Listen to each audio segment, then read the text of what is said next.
શ્રીમદ્ ભગવદ્ ગીતા અધ્યાય 11 વિશ્વરૂપ દર્શન યોગ શ્લોક 51-52નું પઠન કરીએ, પછી તેનો અર્થ સમજીએ. શ્લોક 51. અર્જુન ઉવાચ દૃષ્ટવેદં માનુષં રૂપં તવ સૌમ્યં જનાર્દન ઇદાનીમસ્મિ સંવૃત્તઃ સચેતઃ પ્રકૃતિં ગતઃ.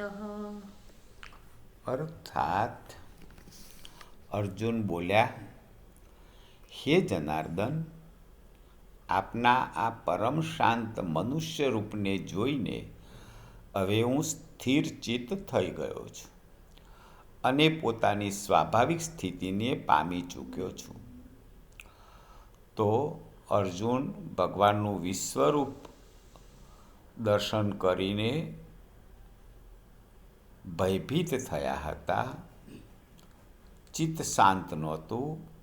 ભગવાને જ્યારે એમને ચતુર્ભુજ રૂપના દર્શન કરાવ્યા ત્યારે અર્જુન કહી રહ્યા છે કે આપના પરમ શાંત મનુષ્ય રૂપને જોઈને હવે હું સ્થિરચિત્ત થઈ ગયો છું અને મારી મૂળ સ્થિતિને હું પામ્યો છું.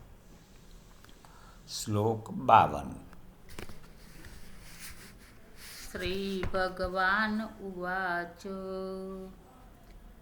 સુદુર્દર્શમિદં રૂપં દૃષ્ટવાનસि યન્મમ દેવા અપ્યસ્ય રૂપસ્ય નિત્યં દર્શનકાક્ષિણઃ.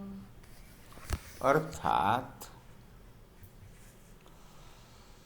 ભગવાન બોલ્યા, મારું જે ચતુર્ભુજ રૂપ તે જોયું કે સુદૃશ છે, એટલે કે એના દર્શન થવા ઘણા દુર્લભ છે. દેવતાઓ પણ સદા આ રૂપમાં દર્શનની ખેવના રાખ્યા કરે છે. તો ભગવાન અર્જુનને કહી રહ્યા છે કે તે આજે મારું ચતુર્ભુજ રૂપ જોયું.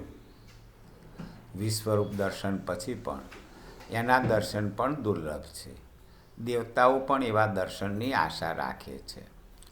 જય શ્રી કૃષ્ણ.